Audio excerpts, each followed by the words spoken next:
Salut la compagnie, c'est Jules Melon et aujourd'hui dans un ciné critique, quasiment à la sortie du cinéma, dans la Melon Mobile, je vais vous parler du film que j'attendais le plus cette semaine, le nouveau James Gray intitulé Armageddon Time qui fut présenté au Festival de Cannes il y a quelques mois et qu'on a enfin nationalement en France. Et au casting, nous avons quelques stars comme Anne Hathaway qui joue la maman, Jeremy Strong qui joue le père, mais surtout Anthony Hopkins, le grand-père. Sauf que là, peut-être, la vedette leur est volée par les plus jeunes, notamment le personnage principal, qui est une sorte d'alter ego de James Gray, on va très vite y revenir.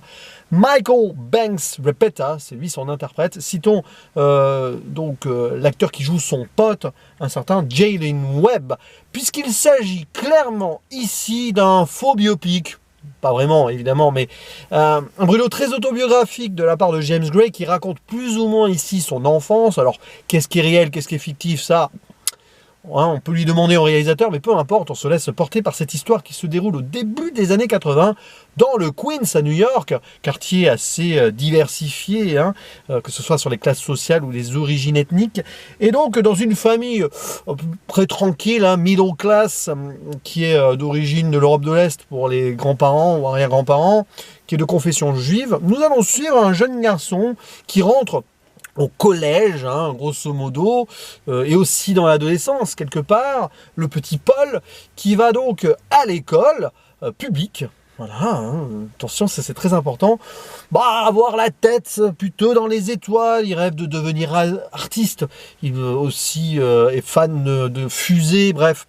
Il n'a pas trop envie de travailler, le gamin. Et il va faire ami-ami avec un autre garçon qui est là, qui a redoublé, un certain Johnny, qui est donc le seul afro-américain de la classe, il me semble, enfin l'un des rares de l'école, mais quand même, et qui est pris d'ailleurs un petit peu comme une tête de turc par le professeur, un certain Mr.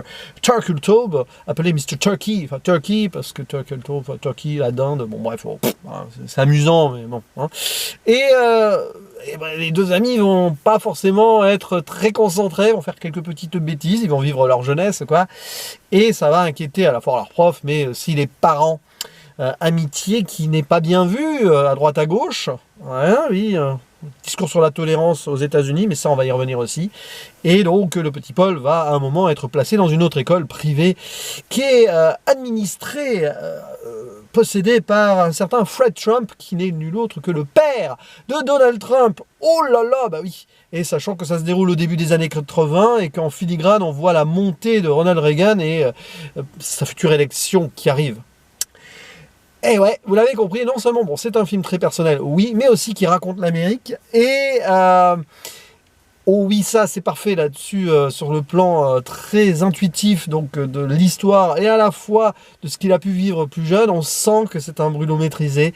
C'est d'une fluidité et d'une simplicité à la fois assez extraordinaire. Alors certes, c'est très classique, mais il fallait pas s'attendre à autre chose puisque là donc il a mis beaucoup de lui-même, comme avant, Dans d'autres films de James Gray, la relation avec le père, toujours, mais oui, il y a eu d'autres films qui se déroulent à New York et qui étaient plus ou moins là aussi liés à l'immigration et notamment donc les origines donc de la famille de James Gray ukrainienne. Et on voit le grand-père à un moment qui en parle. C'est ce qu'on pouvait attendre d'un James Gray qui parle de lui. C'est à peu près le film autoroute que l'on pouvait donc s'attendre à voir, imaginer. Et alors, c'est à la fois extraordinaire, parce que, moi j'aime beaucoup James Gray, de plus en plus d'ailleurs au fil des visionnages et revisionnages. Avant de découvrir Armageddon Time, j'ai revu Little Odessa, qui a explosé sur moi, parce que la première fois que je l'avais vu, j'avais apprécié vraiment, mais là, au revisionnage, c'était très fort. Et donc, voir un tel film maintenant, c'est parfait. Après, il ne faut pas s'attendre à de l'esbrouf, du truc extraordinaire, que ce soit dans l'histoire, même dans la mise en scène, qui, sur le propos, suit l'intimité de l'ensemble, et c'est d'une justesse. Voilà. C'est un film qui est profondément juste. Et avec cette simplicité-là, sans aller trop loin, en fait, on tient là une œuvre de cinéma qui marque dans un certain sens, sans forcément, on va dire, trop tiré aux larmes, quoique il y a 2-3 scènes, mais ça joue pas sur le pathos non plus. Ça vient là naturellement. Et c'est pas forcément le film qui va être le plus abouti dans la filmographie de James Gray, si l'on reste donc sur un regard global de sa carrière pour l'instant. Mais peu importe, c'est un film très important pour lui. C'est un petit peu dans la lignée, si vous voulez, d'un Belfast de Kenneth Branagh ou de Licorice Pizza de Paul Thomas Anderson, des films très ancrés sur l'histoire de leur metteur en scène, de leur créateur, de leur scénariste aussi, hein, tout ce qu'on veut. Et c'est un petit peu cette mode, là, on a pas mal de réalisateurs déjà confirmés qui se permettent cela. Il y a eu aussi Alfonso Cuarón un petit peu avec Roma avant, bon, hein, dans un degré moindre, mais quand même. Donc c'est important de voir ce genre de film qui arrive à une certaine maturité de carrière ici pour James Gray, qui n'a plus rien à prouver déjà, qui se cherche peut-être de nouveaux thèmes à élaborer, parce qu'on a vu Ad Astra, Lost City of Z, on sortait un petit peu de cet univers de New York, là il y revient, mais de plein pied, pour raconter plus ou moins son enfance. Et ça fonctionne d'autant plus que les actrices et acteurs sont très intégrés et impliqués dans leurs protagonistes, dans leur jeu, notamment donc, le jeune Michael Banks-Wepeta, qui brille dans ce rôle de sale gosse mais gentil, parce qu'il voilà, il est rêveur, mais avec ses parents des fois il répond. C'est pas facile hein, sa vie avec sa mère et son père, mais par contre il trouve le réconfort avec le grand-père, énorme relation avec celui-ci, il l'aime, il le respecte, et le grand-père il est là en mode bienveillance, il instruit un peu le petit, des fois il lui donne des conseils un peu vas-y, hein, voilà, mais c'est très très beau comme relation, et on n'a pas énormément de scènes entre les deux en plus. Le film ne va pas se languir dessus. Et à chaque fois, donc, ça fait mouche dès qu'ils sont ensemble. Puis, alors, il y a toute une complexité, mais qui est à la fois simple. J'y reviens sur donc comment les parents vivent avec leurs enfants. La mère qui est aimante, mais qui est un petit peu dépassée par moments parce que c'est compliqué. Voilà. Et le père qui est vraiment entre deux eaux, qui est un petit peu entre deux Amériques. Celle qui est donc progressiste parce que bah, il vient quand même, il sait d'où il vient. Donc, par exemple, ils sont très démocrates. On voit quand on parle de Reagan à la télé, ils sont là, ah, schmank, voilà comment il est traité. Donc voilà, et puis il donne la possibilité à son fils quand même, son jeune fils, de rester dans l'école publique, alors que le grand frère, lui, il est dans une école privée, l'école administrée par les conservateurs trumpistes, avant l'heure, hein, les Trump quoi. Donc il y a ça aussi, cette ambivalence justement, elle se fait avec ces deux enfants qui sont pas dans la même école, peut-être pas le même potentiel aussi, les mêmes ambitions, je ne sais pas. Et donc il est là, très progressiste, mais à côté, il espère monter des échelons, gravir encore plus le rêve américain. Il y a une scène là-dessus, sur en voiture, il voit des belles maisons, ils se disent un jour on aura ça avec la femme à côté. Donc on voit ici une famille qui est intégrée, qui a vécu à travers les ancêtres qui sont arrivés, donc les grands-parents ou arrière-grands-parents, le rêve américain, et qui maintenant va eu le plus, mais tout en restant quand même les pieds sur terre. On voit bien ici le malaise potentiel avec le père qui peut être à la fois violent et gentil avec ses enfants. C'est très bien joué du coup la dualité là-dessus, parce que c'est l'Amérique qui nous est présentée à travers les yeux du père. Et l'enfant qui vit, donc qui grandit dans cette Amérique-là, qui découvre un petit peu l'injustice, l'intolérance, qui veut être tolérant, mais en même temps le regard des autres. Lui aussi il gravite, et cette amitié qu'il noue avec donc le jeune Johnny, c'est terrible. Parce que on voit qu'ils sont proches, mais les faits font qu'à un moment, ils vont être plus ou moins pas sur la même longueur d'onde, ou ils vont pas pouvoir tout simplement cohabiter. Et c'est ouais, c'est ça. Il y a de l'injustice là-dessus, il y a un petit peu de tristesse derrière. Et puis donc en fil rouge, le grand-père derrière qui est là. Il y a des scènes très fortes, évidemment. On s'attend à certaines choses autour de ce personnage, mais quand bien même. D'ailleurs, là-dessus, c'est peut-être le James Gray qui va moins vous surprendre, parce que c'est vrai que des fois, dans ces films, il va un petit peu surprendre, notamment sur la finalité. Ici, pas vraiment.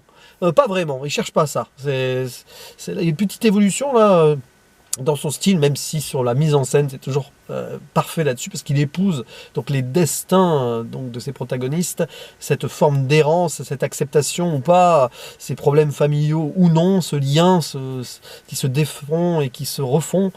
C'est très juste, vraiment, c'est le mot que je vais retenir hein, de ce film, et que j'ai répété dans cette vidéo au moins 4-5 fois, mais c'est ça. Et donc ouais, Armageddon Time, pourquoi le titre? Alors je vais pas en dire plus, mais ça a un rapport avec Reagan. La première fois qu'il est à la télé, c'est ça qu'il annonce.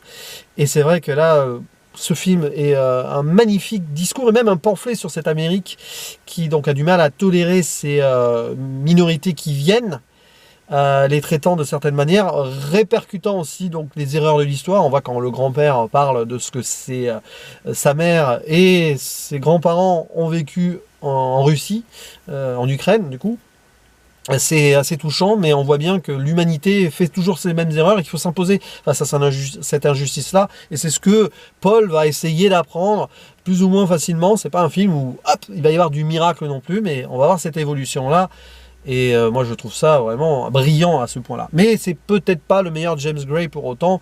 C'est quand même un film qui va, comme Licorice Pizza, ruminer dans votre esprit. Il faudra que je revoie Licorice Pizza de Paul Thomas Anderson. Parce que celui-ci, voilà, je pense que je les préfère à Licorice Pizza quand même. Voilà, je trouve que c'est bien. D'ailleurs, on est là aussi sur le début des années 80, on a la musique et tout, mais c'est pas non plus hyper surligné de la part de James Gray, ça reste, voilà, on est dans cet univers, on y est parfaitement happé, mais c'est pas non plus avec des références dans tous les sens, si ce n'est Trump, mais c'est logique, le père Trump, voilà, et on sait que Donald Trump, il a formé un petit peu sa carrière politique sur des principes très réganiens, donc la boucle ici est bouclée, et ça montre justement le regard que James Gray a sur cette Amérique. Oh, je ne pense pas qu'il soit très conservateur républicain, le monsieur.